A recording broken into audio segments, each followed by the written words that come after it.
السلامة، مرحبا بكم في فيديو جديد. دونك اليوم باش نعملو ديسير جديد اللي هو بسبوسة بالقشطة.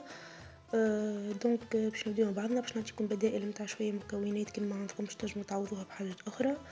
و باش تلاحظوا ان الجاتو متاعي ولا البسبوسة بالقشطة متاعي عالية شوية، خاطر انا استعملتها كجاتو متاع انيفرسير، بما انه الانيفرسير جا في رمضان دونك حبيت نبدل الفعول الجاتو نعمل هذه. اما انتم تنجموا تخدموها تكون واطية اكثر شوي. دونك نبداو مع بعضنا. اول حاجة باش نبداو بها هي الشهور.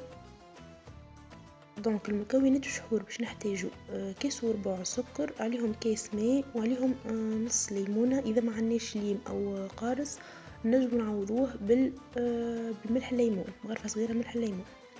وعلاش نستعملوه؟ باش السكر متاعنا ما يكريستاليجيش وما ما يعملش الطروف هذوكم الحاصل.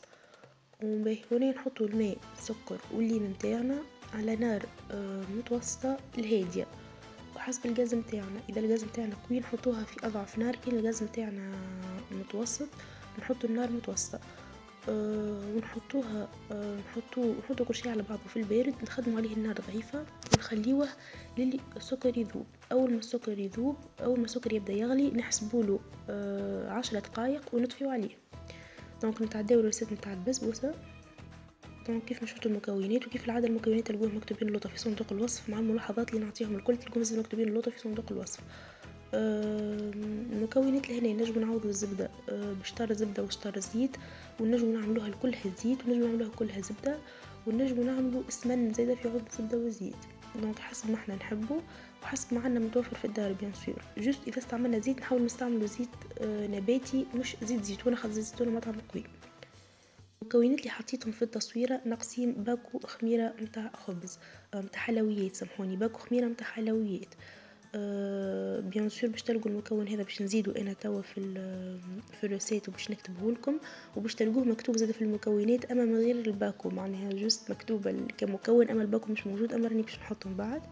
دونك نبداو في التحضير. اهم حاجه واهم استيوس انك تركض السكر مع العظم. باهي كميه السكر حسب ما انتم تحبوا حلاوه الحلو نتاعكم، انا نحب الحلو نتاعو يكون متوسط. دونك عملت تقريبا 4 كيس سكر. اذا تحبوه حلاوته عاديه تعملوا نص كيس، اذا تحبوا احلى تزيدوا انتم حسب الحلاوه اللي تحبوها. دونك اهم استيوس انكم تركضوا العظم والسكر مليح للي العظم يولي فاتح وكل موس. ومن بعد نزيدو كعبة الياغورت. باهي بالنسبه لكعبة الياغورت انا استعملت ياغورت يوناني، تنجموا تعوضوها بشطر حاجه كريم فريش، وتنجموا تعوضوها بياغورت عاديه، وتنجموا تعوضوها بحليب. قد الكميه متاع الياغورت تعوضوا حليب. كل ما يكون بيان سور البرودوي نتاعنا دسم اكثر، كل ما تكون الماكله البسبوسه نتاعنا دسمه اكثر وابن. اذا تحبوها اخف تستعملوا الحليب، اذا تحبوها دسمه تمشوا اكثر للكريم ليكيد، الكريم فريش سامحوني، والياغورت غريك. دونك هنيا باش نحط المواد الجافه كلها على بعضها ونصب عليها الزبده والزيت ولا الماده الدهنيه نتاعي. باهي بالنسبه للتاب هذه انا خاطر طيبت مزروبه وقبل لذين، دونك زربت شويه. انتم اهم ايتاب عندك في البسبوسه انك تركض العظام مليح، هذه اول حاجه. وثاني حاجه انك تخلي السميد نتاعك والفارينه والمواد الجافه نتاعك مع المواد الدهنيه مينيموم 5 à 10 مينوت، تغطيهم بسيلوفان اكونتاكت. ما تغطيهم اكونتاكت لازم الساشيه ولا الحاجه اللي تغطي بها تمس باش ما يشيحش، وتخليه للي يشرب الماده الدهنيه نتاعو كل. ومن بعد تخلطوا المكونات كيف ما خلطت انا مع بعض، وتزيدوا الخميره نتاعكم. باهي انا استعملت لامبورت بياس هذه، حطيت عليها بابي بير والورق الزبده وورق الالومنيوم. اذا انتم عندكم بلاتوات عاديه، اي بلاتو عندك في الدار تنجم طيبي فيه.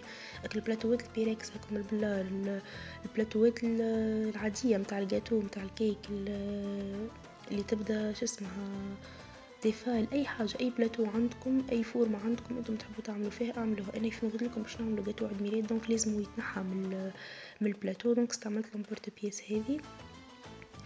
هنا من بعد ما كملت حطيت في وسط البات، وتتحط في الفور 200 درجه لمده 4 ساعه الحرف نتاعها يحمروا. هنا باش نعملوا القشطه. الباز نتاع القشطه نص لتر حليب، مغرفتين في الشاي، وسكر حسب الرغبه. بالنسبه للجبن والزبده والكريم فريش هذوكم اضافات باش يردوها دسمه اكثر، دونك ماهمش اوبليغاتوار، ماهمش مهمين. باش نجمو نعوضوهم، نجمو نستعملو زبدة بركة، نجمو نستعملو الكريم فريش بركة، ونجمو نستعملو جبن بركة. وبالنسبة للجبن انا استعملت الكويستو متاع تشيز كيك هكا اللي في تونس يعرفوه. سينو هو اسمه هو كريم تشيز، معناها نوع من انواع الكريم تشيز. كانكم تعيشوا خارج تونس اي نوع متاع كريم تشيز موجود تنجمو تستعملو في عوضو. نجمو تستعملوا جبن المثلثات والا المربعات كيف نحط لكم في التصويره هنا، اي ماركه تحبوها. اي جبن تستعملوه معناتها في التشيز كيك باش يعطي هكا مطعم ريتش اكثر، معناها غني اكثر ويولي دسم اكثر.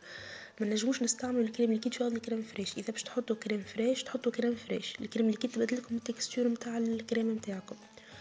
والزبده بيان سور حسب الرغبه، تنجموا تعملوا زبده ولا مارغرين زبده كيف ما قلت لكم. نجموا نستغنوا على هذا الكل كما عندناش في الدار ونحبوا نعملوا الريسات، نستغنوا عليهم الكل جوست حليب ونشاي وسكر اكاهو. ما كنتش مستحقين تحطوا حتى نوع تاع مواد دسمه، هذوما جوست للنكهه. تنجموا تطيبوا بالحليب كامل الدسم زادا كنت تحبوها تجيكم دسمه اكثر. سينو طيبوا كريمه عاديه وتحطوها راهي تجي بنينه على الاخر، معناها ما تستحق شيء. اذا عندكم زبده تحطوا فيها مغرفه زبده وفت الحكايه. بالنسبه للتنكيه تنكهوا باللي تحبوا، ما ورد، ما زهر، عطرشيه، فاني، باللي تحبوا. وتنجموا تزيدوها زادا الكريم، تنجموا تزيدوها شوي فواكه جافة اذا انتم تحبوا القول الكرانشي شوي. سينو تنجموا تخلوها كيف ما هي، والمستحسن تخلوها كيف ما هي خاطر البسبوسه تبدا كاسحه شوي، دونك من المستحسن تكون الكريم الداخل هكا رطبه. دونك من بعد ما تطيب ويطيب نورمالمون انتم ما كنتوا تمشوا بالخطوات اللي عطيتها لكم، دوب ما انتم تكملوا تحضروا الكريم نتاعكم تكون البسبوسه نتاعكم حمارت. شفتوا كيفاش تحمر على الاطراف بركه، مش لازم من فوق ما تحمر، جوست الاطراف نتاعها يحمروا.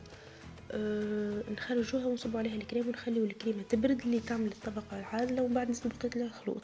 بما ان احنا البسبوسه البات نتاعنا اباز سميد، دونك هنايا اكيد تشرب، دونك باش نزيدو زدتها شويه حليب، تزيدوا بالمغرفه وتخلطوا مغرفه حليب على مغرفه حليب اللي توصلوا للتكستور اللي تنجموا تفردوها فوق الكريمه. انا هنا استعملت بوش. تنجموا تستعملوا ساشي بتاع اللحم، اي ساشي عندك في الدار تعبيها وتحطي البات الكل في كوع واحد وتقص الكوع نتاعك وصب. ليش؟ باش يسهل عليك وتكون البات متوازنه. سينو تنجم تحط بالمغرفه وتستوي بمغرفتك وفت الحكايه. مي لي بوش يعاونك باش توزعها اسرع واسهل، وما فماش ريسك انك تدخل الكريمه على البات. باهي بالنسبه للتطييب باش نرجعوها طيب مرة أخرى. بالنسبة للفور، ما أنا الفور متاعي تشعل من فوق من اللوطة وفيها مروحة، دونك الفور متاعي تشعل كل مع بعضها والمروحة هي اللي تدور الهواء، دونك ما نبدل فيها حتى أوبسيون. إذا أنت الفور متاعك تشعل من اللوطة ومن فوق وحدها وما فيهاش مروحة، في الأول وقت نطيبوا الكوش الأولاني نشعلوا النار كامل اللوطة، ومن بعد كيف نحطوا الكريمة ونحطوا الكوش الثاني نشعلوا النار كامل من فوق باش تتأكدوا اللي هي طابت الكل وما تتحرق الكمش. دوب ما تخرج من الفور وهي سخونه، اهم حاجه وهي سخونه ديريكت نصب عليها الشهور يكون برد ديجا خاطر تبدا طاب وكمل معناها. نصبوا عليها الشهور، ما نخرجوها كما تولي حمرا كيف ما تشوف فيها كيكه، ونخليوها تشرب الشهور نتاعها. كيف ما تفهمنا المكونات الكل واللي زاستيوس اللي قلتهم مكتوبين في صندوق الوصف، اللي هو تطلقوا سهم صغير لو تنزلوا عليه يطلع لكم صندوق الوصف، وكيف تنزلوا باش يطلع لكم زاد اشتراككم ما كنتوش مشتركين فما زر احمر مكتوب فيه اشتراك تشتركوا معنا، تخليوا لي رايكم في كومنتير وتعملوا لايك ان عجبكم الفيديو باش تدعموني ونحط لكم فيديوهات اكثر. بسلامه، وقبل في فيديو جديد. بسلامه.